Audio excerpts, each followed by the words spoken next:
Oh,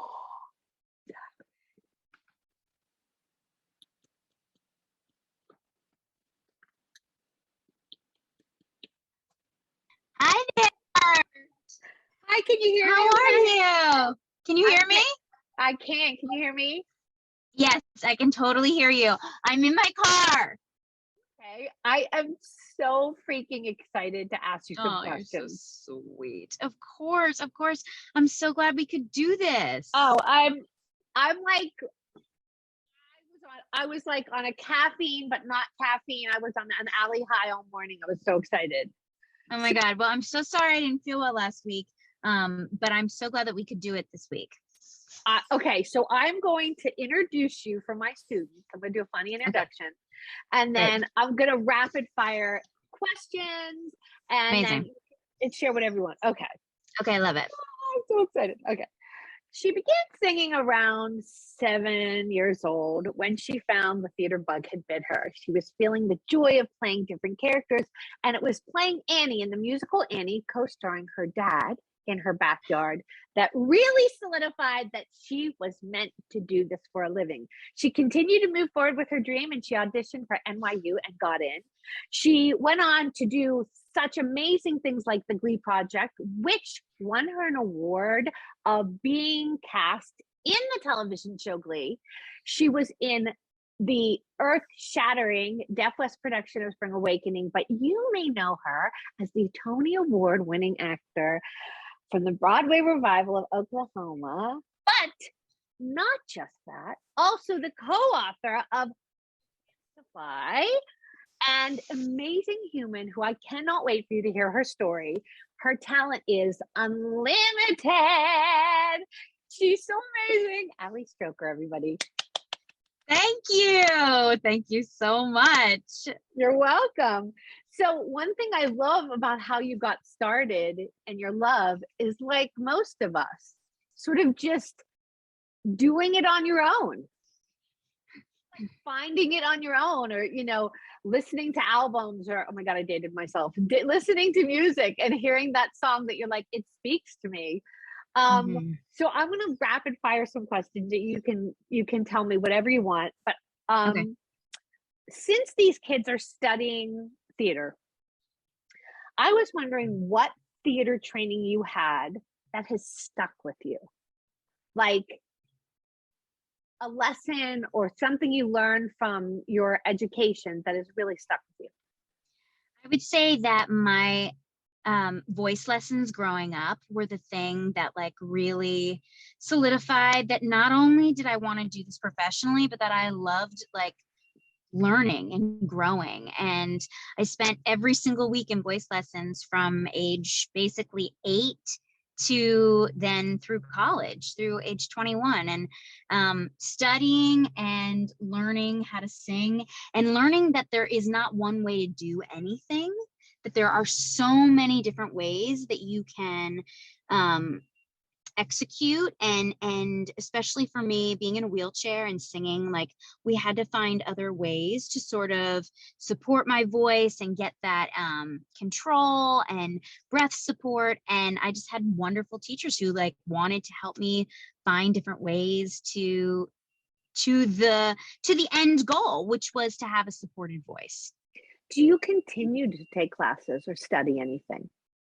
Yeah, so I take acting classes every week, and I take acting because it's the part of my craft that I still feel like it helps me to be working out all the time. I think that in so many ways as an artist, you use certain muscles, and I don't mean like your biceps. I mean like the muscles of memorization, of learning how to find the objectives in your scenes and how to read a script. And so studying for me is so helpful. It makes me feel like I'm always ready. That is so great. I was like crossing my fingers that was what you were going to say, because I tell my kids all the time that it is a muscle. It is something you need to keep, stretching and working. So that makes my heart so happy. What do you wish you had learned about the business that maybe you didn't learn in school? I wish I had learned that there is no set path for you, that you have to pave it. And I think that when we're younger, we look up to people and we want to study the way that they did it, thinking that, oh, then now I'll do it the way that they did it. But as an artist, and specifically as an actress, there's so many different ways to get in the door. There's so many different paths to pursue. And so if you love it enough, you will find ways to do it. And then when you find ways to do it, you will meet the right people. And then when you meet the right people, you'll begin to work with people that make you the best you. And that, I mean, here I am saying there is no way to do it. But for me, that's been a little bit more helpful to think about, that like I'm just on this path looking for things that I'm excited to do and work that is meaningful to me and with people that I really admire and respect and want to collaborate with. You kind of like perfect segued into my next question, because as I was kind of like watching every video about you and like soaking up as much information as I could, one of the things that really touched me was talking about like surrounding yourself with positive people. And I try to tell my students that that is a big part of the business. You know, that people want to work with kind people. They want to work with obviously talented people, but there is something to the energy you bring to a room.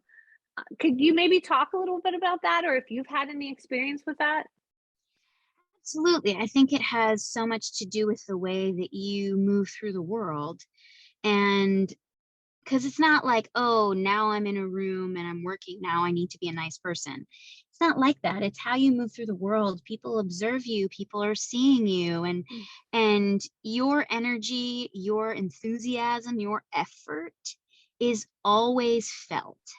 Right. And so we may not have control over every situation we're in, but we do have control over our effort and our enthusiasm, our focus, our dedication.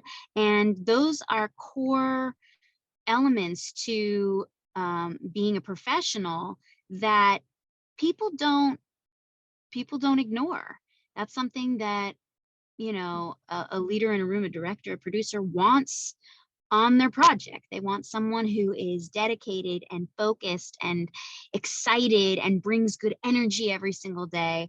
So it kind of goes back to the way that you live your life, right? So these are things that we can practice not just when we get a job, but every day when we show up to class, when we show up in our life, whether it be work or for our family, our friends, you know, to decide that we want to bring our best self to everything that we do. And then that will be so easy when you are hired for a job, because it's who you are. And then you'll attract people who are like you, right? So it's like, if you're positive, you attract other positive people. And I see that all the time. And it's so, so important, because it is, I hate the word reputation, but it becomes sort of, you know, when people think of you, you know, they might have an image in their head, but they think about how they feel around you. And that's something that we do have some control over. So I like to think about those things every single day in my life. When I wake up in the morning, who am I? What am I bringing to the table? You have an insane positive energy. I think that's why when I watched you perform, it like emanated from you. It was so authentic and so, I mean, I was moved beyond words by your cabaret. I was just like inspired and moved. And, you know, it takes us a while as artists to get a place where we feel comfortable in who we are. And another thing I heard you talk about a little bit, and it's something that I think is a demon for all actors, is comparing yourself.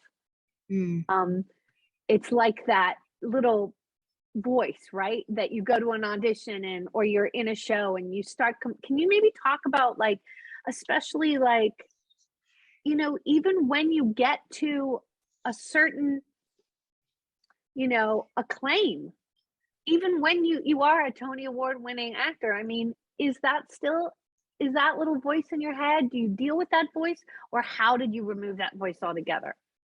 Yeah, I think that's a really important thing to address.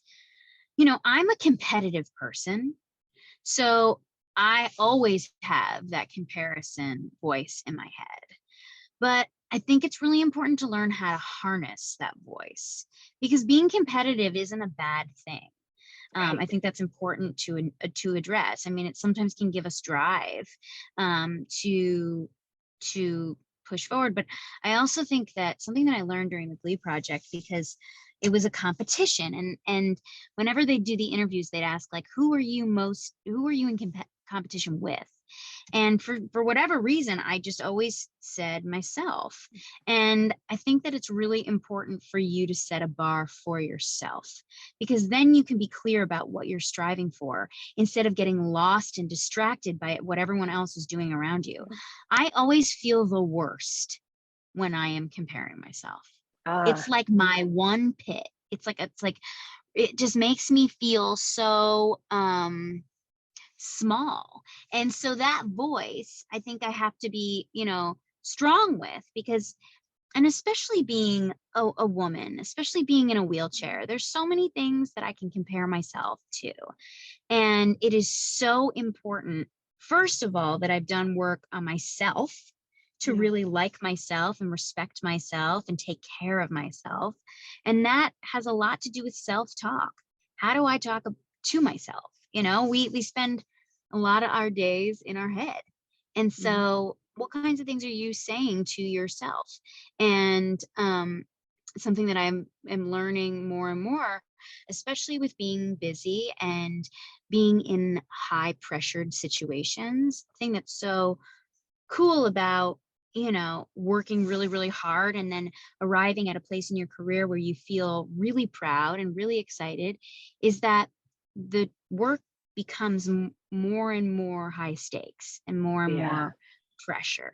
And that pressure can totally slip me right into comparing myself. Wow. Right. And so I have to be really aware of my talk and where am I putting my energy and how am I putting my energy into my day.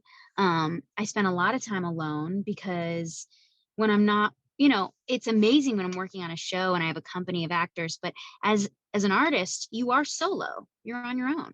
And so it is essential that you are doing, I think, work on yourself and staying aware and conscious of the talk that goes on in your brain.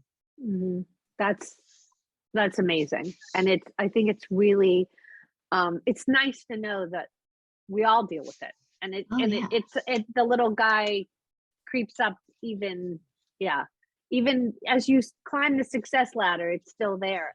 And you kind of hit upon self-discipline. That's another thing I talk to my kids about a lot, which is, as an actor or a musical theater actor or a dancer or a singer, anything in the arts, that being self-disciplined is your job.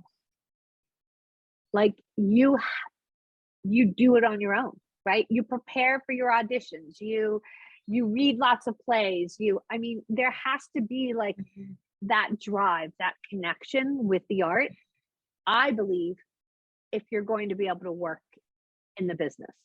You have to want to continue to learn. You're going to have to want to push yourself. I think that's something I tell the kids all the time, that you have to have that little competitive thing, but you have to have that drive. And there are plenty of times where like auditions will come up and that voice in your head may say, "Oh, just pull something from your book." But don't you feel best when you've done the work and you walk in and you've taken that extra effort? Is that something that you dealt with ever, like having to motivate yourself with self-discipline, or like really upping the ante at all? Yeah, I mean, not only have I dealt with it, it's something that I've struggled with. Because I think it kind of boils down to, I love to perform, but I was never a good student. So I didn't like to work that hard. I worked hard in a lot of parts of my life in other ways, right? Physically and all the ways that I dealt with growing up with a disability. But as far as like sitting down and focusing on something, that was so hard for me. I didn't necessarily find that fun. And I think that when you decide that you want to be a professional at something, there comes a moment when you realize like, oh, this isn't always going to be fun. But what's really fun is when you've prepared, and then when you get in there, you can have a blast. But getting ready for something is not supposed to feel that fun. It's supposed to be hard work, and it's supposed to be something that maybe like causes some discomfort. Maybe it is like you're pushing yourself a little bit past, what is that comfortable for you, but it's always worth it because you feel your potential. And when you can feel your full potential, you are gaining confidence in yourself. You realize that you do have control over certain things. Sorry, 1 second. Okay. That's so true. That is 100% true. Oh, I lost her.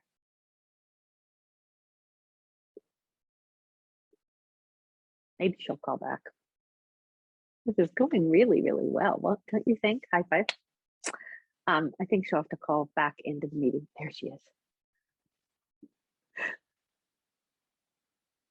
I'm so sorry. Are we back? Yeah, we are. I'm so sorry. It's okay. Don't worry about it. So it got disconnected. I think I love your honesty, and I love that you admit when you struggle. Okay, before I'm going to just ask you like a couple more questions, and then I want to just sort of hand it over to you. But I have this phrase that I always say to my kids, and it's leap and the net will appear. And I talk about that in the sense of like when you're rehearsing or you just you want to go for something, just go for it, right? Just leap. And I feel like maybe you could talk a little bit about that, because one of the reasons I didn't introduce you as the first person on Broadway in a wheelchair is because that blows my mind. It's like blows my mind. And I felt like, when I saw you perform, I just, it blew my mind. The chair was like this much of you. It was your energy. But I'm sure that leaping for you and putting yourself out there, that story you told about when you were in college and they were like, don't take the dance class, just watch. Like, I feel your life is like all about leaps. And maybe, do you feel that way? Leap and the net will appear. Is there anything that resonates with you? Yeah, I think that's almost every day for me. I'm taking risks and taking chances.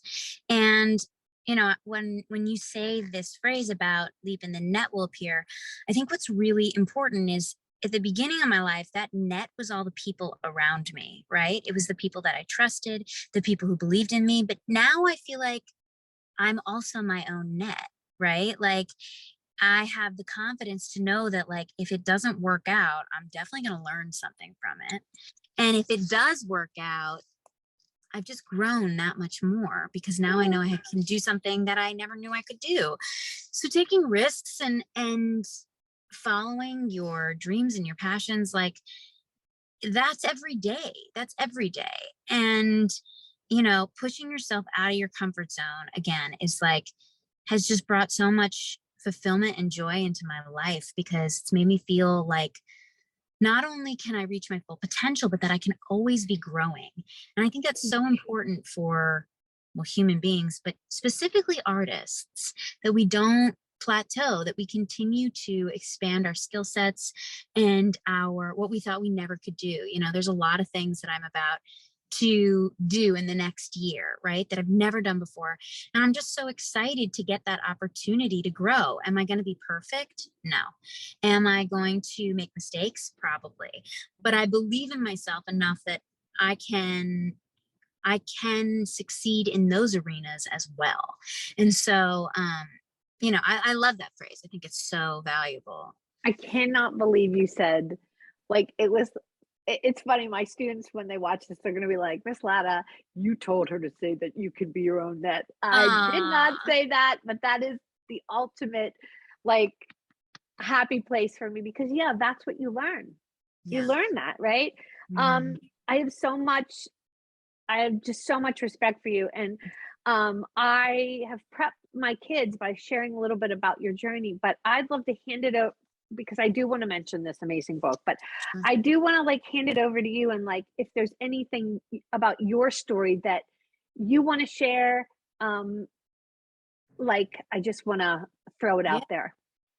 Yeah. I guess something that I think is so important about my journey is that I think a lot of people hold on to all of the wonderful things that have happened to me, and I do too. Like it's so, but it was all the in betweens that really made me who I am. You know, those in between years of not getting any work, of living in LA and trying to find my way, of being a freshman and sophomore in college and not getting cast in any shows, right? Like we look at the hits, we look at the highlights, and it's so important to understand that those were just like 25% of it, of the whole journey. You know, 75% of it was trying to figure it out, being down, being in a place of frustration. You know, but those moments, if you can stick with it and you can stay believing that you are on your path, which we all are in one way or another, that you know, that anything is possible too. I mean, you know, when I was growing up, I was always looking for representation. And maybe this is a good segue into the chance to fly, but, you know, I didn't have a lot. You know, I grew up before social media, before Facebook and Instagram, where you know, we were just getting online. We were like on AOL chatting with our friends. Cool. But like, you know, now we live in a world where you can find people who are like you all the time. And that is such a gift. That's one of the things I think that's so positive that's come out of this. But the truth is, there's no one like you. So if you have a goal, if you have a dream, you know, nobody can do it like you. So go do it. Go do it. And it's not going to be easy. And it's not going to be probably what you expect it to be. But I do think what's so unique about having a disability is that your ability to get creative and your tenacity and your stick to itiveness is so strong. Like nobody can ever take that away from you. So I just I I think it's so important to just point that out, that I think a lot of people see like, oh, she's a Broadway, you know, performer, she won a Tony, she's been on TV, she did this, that. Yeah, I did that. And then a lot of other really hard things to get there. Yeah. And so I just think it's so important to recognize and honor those times as well, because they are the moments that make you who you are. That's 100% true. I got a little choked up while you were saying that because I was I feel that. I Mhm. feel that 100%. You know, like if my students see me in a show, "Oh, Miss Lotta, that's so great." And I'm like, "But there were 3,000 rejections before." You know, there you're absolutely right. The learning happens between that the gigs are like the icing on the cake, but the real learning, that's so true. 100%. Mhm. Um your book, oh my god, I was a mess. And I'm going to make every one of my students read this. In fact, I'm actually thinking about asking you if I can take it and like create little scenes out of it. Yes, please. I would love that. Yeah, yeah. Sounds so cool. It's so how close to you is this? How autobiographical is this To my story. story? Um, Good question. Pieces of it are. It's Yeah. not, so I didn't move from California. And I wrote this book with my co-author Stacy, and it was really important to me that Stacy's voice and Stacy's journey was honored in it too. Here, I'll put a little picture up so everyone can see. Yeah, so that's Stacy, and I think what's most important about the piece where it's based on my true life is when Nat, our main character, talks about the way that she's feeling. All of those pieces are real. Those are all things that I have felt. And I wanted to write this book because I really needed that to exist. I needed that to be, and it was really actually challenging to go back to those feelings and to remind myself, like, I really struggled with wanting to feel like a part of the group or wanting to be seen and not limited by my teachers or my peers. And then feeling like so seen by my peers, but then continuing to face these challenges and these obstacles that just wouldn't go away. And I just think this book needed to exist for me because I needed to know that I guess my feelings were real and that and you're somehow, you're validating other kids' feelings. Right. In some way, like bringing like authentic, real voices to this book in some way, like healed what I went through and hopefully will touch other kids who have felt the same way. I've sectioned off a couple sections that, like, this one section on page 80, it says, how could Calvin treat her the same way Elphaba was treated? If Broadway Bounders wasn't willing to give her a shot in a musical that was literally about lifting up a different girl, how would, oh my God, I just lose it. How would actual Broadway people be willing to do it? Killed me. And it's so like true. How do we do that? Like, how do we move forward as a society and teach young kids that needs to happen, that we need to uplift? Like, I love this. Forget miscasting. Would professionals cast her in any role ever? Like, how do we get so hurt and then continue to keep going? Yeah. Right? Like, how do we get crushed? And then I can't tell you how many times that happened to me. And then because I stayed with it, it did happen. But I had to, and Stacy and I had to write that because I can't tell you how many times I thought, how will this be possible if this is where I'm at? Right? Like, I'm 10 years old and people don't believe in me. Like, what? How is this ever going to one day work?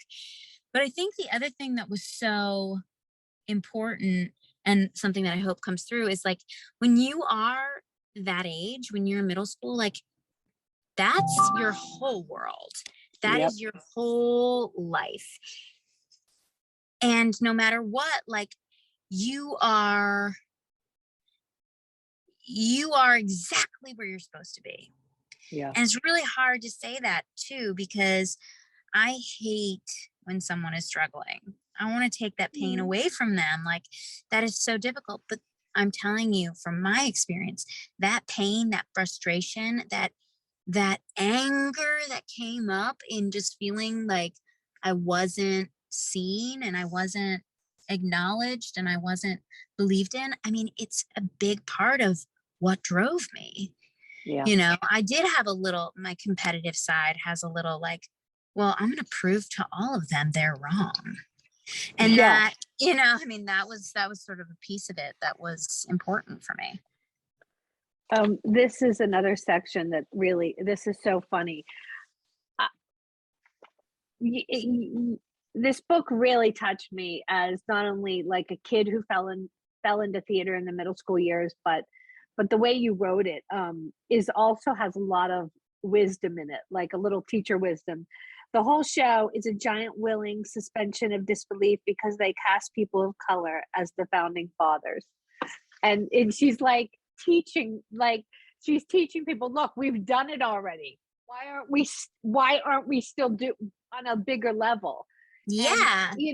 I one of the things that you said in one of your interviews was that when you were younger, I'm paraphrasing, Yep. something to the effect of like, it would be crazy for me to audition for a chorus line because I'm in a wheelchair.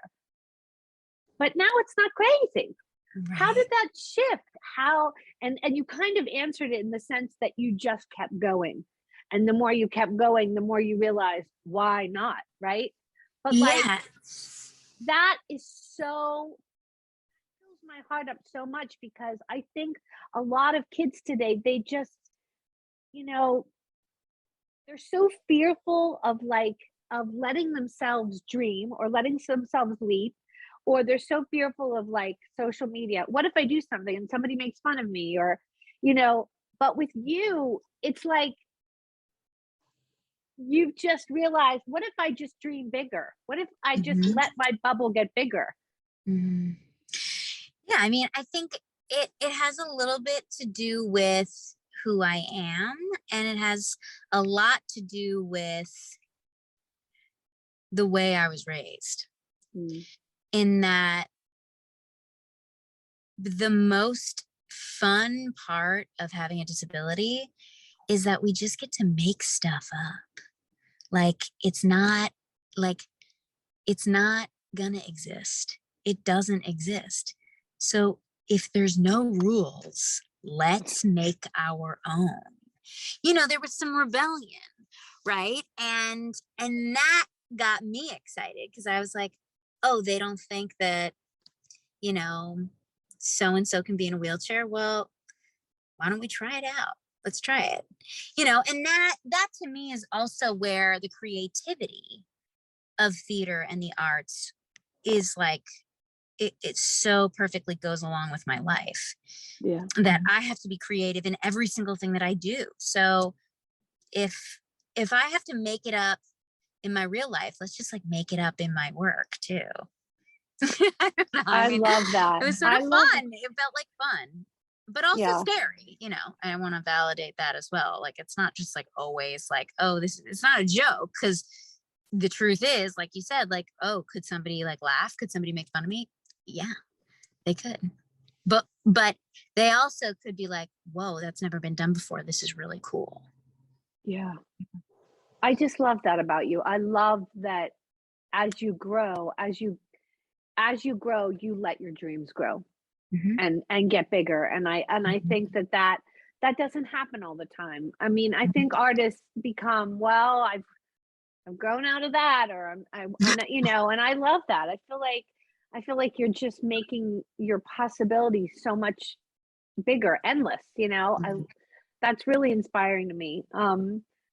How do we encourage students, the youth of today, to create a be more consciously aware how to create a more inclusive environment, especially for people with disabilities? How do Mm. we teach kids that if they don't experience it themselves? It's hard. It's hard. It's really hard.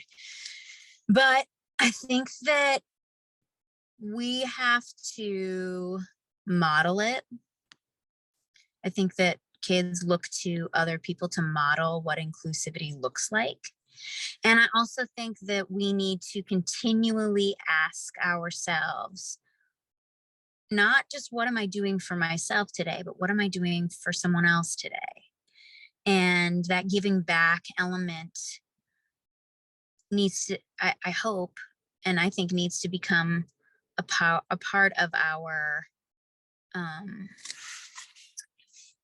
of our Fiber. yeah, and desires, right? That it's not Yeah. just about me. And that's really hard to teach. And I really believe that inclusivity starts at home, Mm. and the way that we treat each other at home, Oh, and how we love each other and we see each other with the people where we know them the most. They're the people that we love the most and they get on our nerves the most. But like those are the people that we sort of can practice inclusion with. And inclusion for people with disabilities, it's wide. There's lots of different kinds of disabilities. And, Yeah. I think that, also pushing yourself out of your comfort zone of like, who's in your circle, who are you friends with, because that's the other thing. Like, I don't really believe that you can learn in a book how to be inclusive. I think that it's something that you practice in your life, and you are suddenly faced with circumstances, whether it's yourself or a friend or somebody who's close to you, who now is dealt with some kind of disability or some kind of injury, and you have to learn it.